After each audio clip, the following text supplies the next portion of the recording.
नमस्ते नमस्ते प्रभो कर्मजेता, नमो देव अरहंत सन्मार्गनेता। नमस्ते नमस्ते प्रभो शुद्ध रूप, नमो सिद्धिदाता सदा सिद्ध भूप। नमस्ते नमस्ते गुरो संघ शास्ता, नमो देव आचार्य वात्सल्य दाता। नमस्ते नमस्ते उपाध्याय नामी, नमो धर्मदानी, नमो ज्ञान स्वामी। नमस्ते नमस्ते सुधी साधु सारे, करे साधना जो भव से तिरावे। नमस्कारी पांचों पदों का सदा ही, हरे पाप आनंद मांगल्यकारी। नमस्ते नमस्ते गुरु गुरणी माता, दिखाते हैं सतपथ देते हैं साता। गुरु गुरणी शरणा सदा उपकारी, सदा हितकारी है आनंदकारी, सदा हितकारी है आनंदकारी।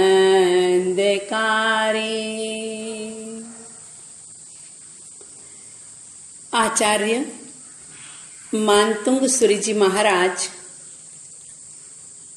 जो पूरी तरह से बेड़ियों में जकड़े हुए हैं, बिल्कुल प्रतिकूल परिस्थिति को फेस कर रहे हैं, पूरी सिचुएशन बिल्कुल मन के विपरीत है, लेकिन फिर भी परमात्मा की भक्ति में वो कहते हैं 90वें श्लोक में आचार्य श्री जी ने कहा, आस्तां तव स्तव नमस्त समस्त दोषं, त्वत्संकथापि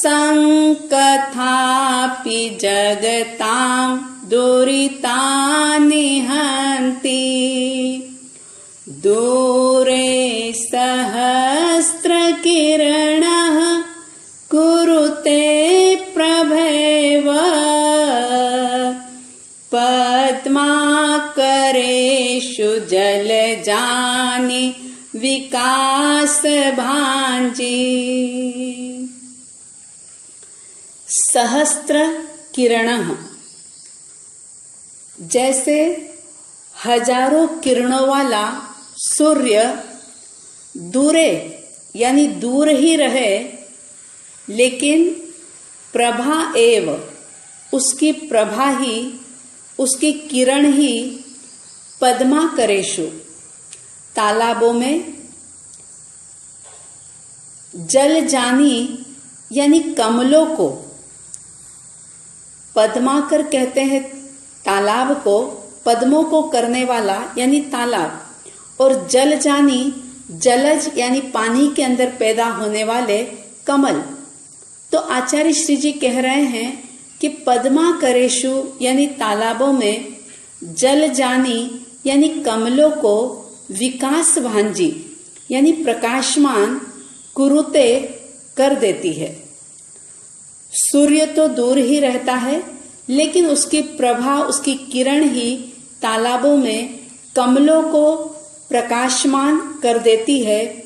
उसी प्रकार हे परमात्मन, हे प्रभो, अस्त समस्त दोषम, अस्त समस्त दोषम का मतलब होता है अस्त हो गया है समस्त दोष जिसके, ऐसा जिसमें किसी भी प्रकार का दोष ना हो, ऐसा तव यानी आपका, स्तवन दूरे आस्ताम यानी आपका स्तोत्र तो दूर ही रहे, लेकिन तत्संकथापि आपकी इस भव और परभव संबंधी जो उत्तम कथा है वही जगताम यानी जगत के जीवों के दुरितानी यानी पापों को हंती मतलब नाश कर देती है। शब्दों का अर्थ इस प्रकार से हुआ। भावार्थ को हम ऐसे कह सकते हैं कि हे भगवान, जैसे सूर्य तो दूर रहता है धरती से, लेकिन उसकी प्रभा जो है वह सरोवरों में रहे हुए कमलों को विकसित कर देती है, उसी प्रकार हे जिनेश्वर भगवान, समस्त दोष से रहित आपका स्तवन करना, आपकी स्तुति करना तो दूर रहे, लेकिन आपकी चर्चा ही, आपकी उत्तम कथा ही जगत के जीवों के पापों का नाश कर देती है। जिज्ञासु श्रोताओं, आचार्य मानतुंग सूरी जी महाराज जो भगवान से ये नहीं कह रहे हैं कि हे भगवान मेरे दुखों को दूर कर दो, बहुत गहरा संदेश लेने लायक है। अक्सर ये होता है कि व्यक्ति जब बहुत सुख सुविधा में हो, उसके मन के अनुकूल सारे कार्य हो रहे हो, तो वो परमात्मा का विस्मरण कर देता है, भूल जाता है भगवान को। लेकिन जैसे ही कोई दुख दर्द आया, कोई पीड़ा आई, कोई तकलीफ आई, तो वो भगवान को याद करते हुए सबसे पहले अपने उस दुखों को दूर करने का निवेदन करता है।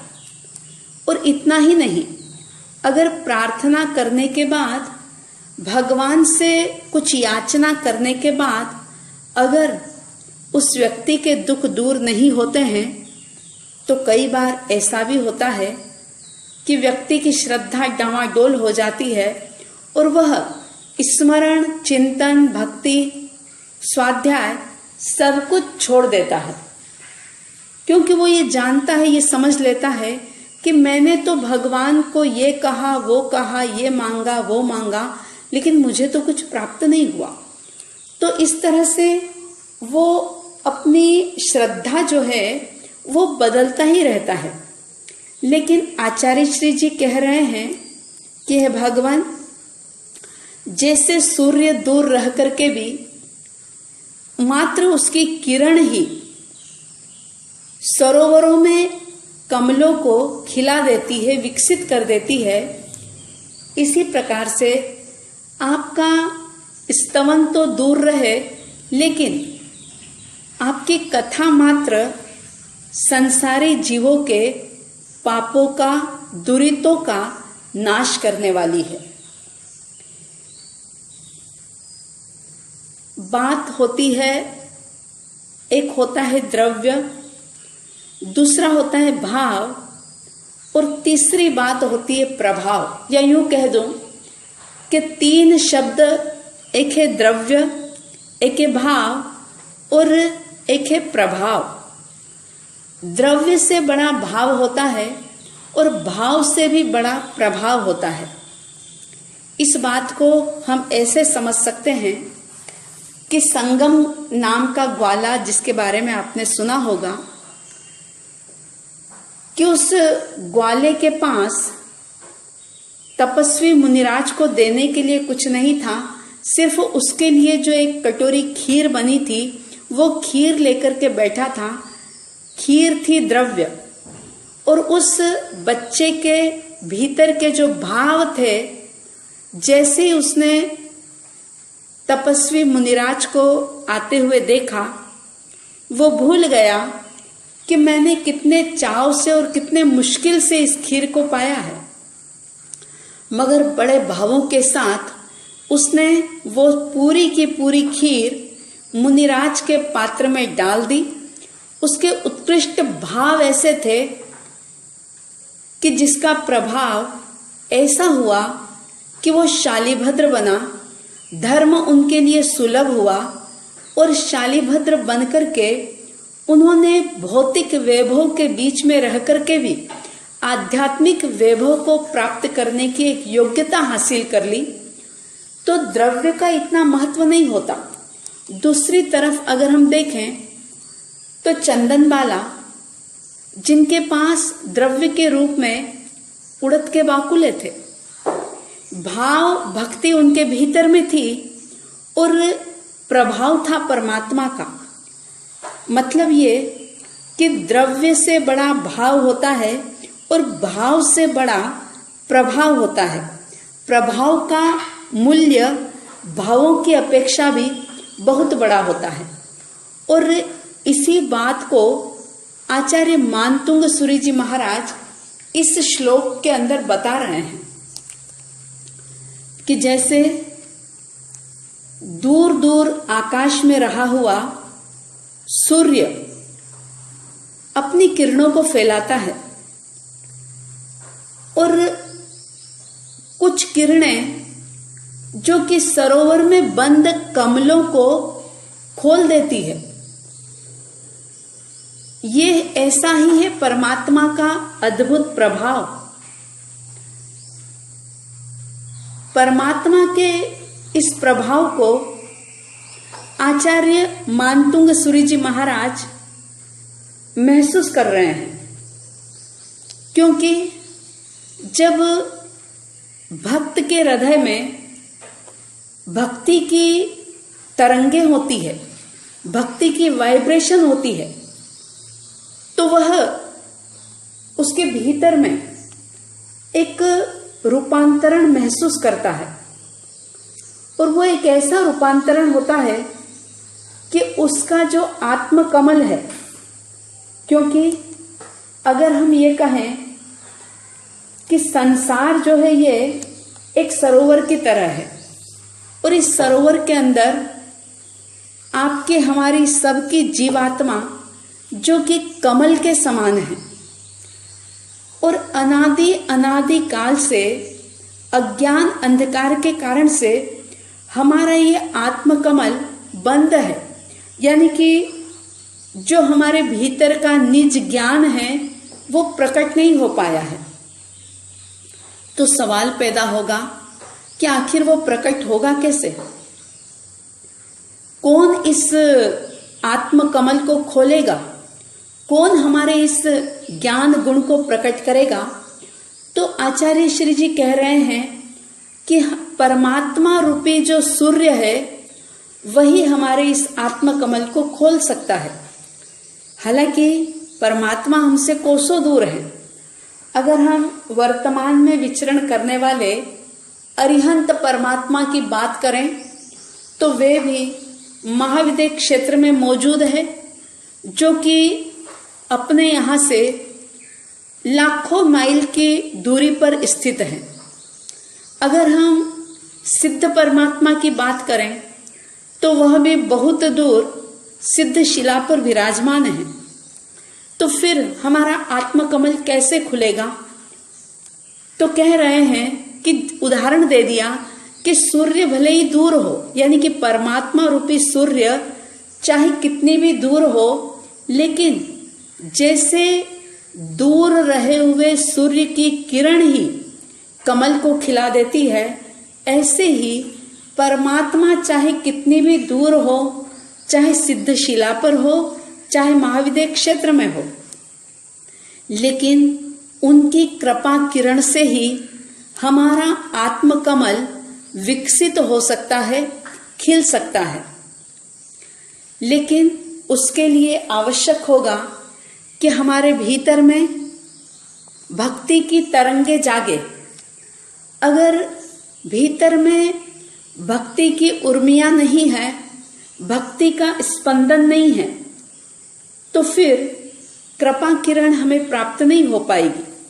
हमें उसे महसूस करना होगा और ये आस्था दृढ़ बनानी होगी कि चाहे इस पंचम आर्य में साक्षात परमात्मा हमारे सामने नहीं है, लेकिन फिर भी हम अपने भावों से उस प्रभाव को प्राप्त कर सकते हैं। भाव अगर मजबूत होंगे, भाव अगर शुद्ध होंगे, तो परमात्मा रूपी जो सूर्य है उसका प्रभाव अवश्य ही हमारे आत्म कमल को खिलाने वाला हो जाएगा। लेकिन उसके लिए हमारी स्वयं की तैयारी होनी चाहिए। बड़ा ही सुंदर विवेचन वर्णन आचार्य श्री जी कर रहे हैं कि हे परमात्मन, आपका स्तवन तो बहुत दूर की बात है, आपकी कथा मात्र, परमात्मा की कथा जो कि संसारी जीवों के दुरितों को, कष्टों को, तकलीफों को हरने वाली है। जैसे सूर्य इतनी दूर रह करके भी उसकी किरण मात्र से कमल सरोवरों के अंदर खिल जाते हैं, इसी प्रकार अगर हमारा भाव प्रबल हो, आस्था से भरा हुआ हो, शुद्ध हो, तो ऐसे में परमात्मा का प्रभाव हम महसूस कर सकते हैं। आपके हमारे भीतर में हमारा भाव निरंतर निरंतर शुद्ध होता चला जाए और हम अपने इस जीवन के अंदर अपने आत्म कमल को विकसित करने के लिए, खोलने के लिए परमात्मा के प्रभाव का अनुभव प्राप्त कर सकें। ऐसी शुभ और मंगल भावना एवं प्राणी मात्र के लिए साध्वी द्वय की तरफ से ये सद्भावना, सुखी रहे सब जीव जगत के, कोई कभी न घबरावे,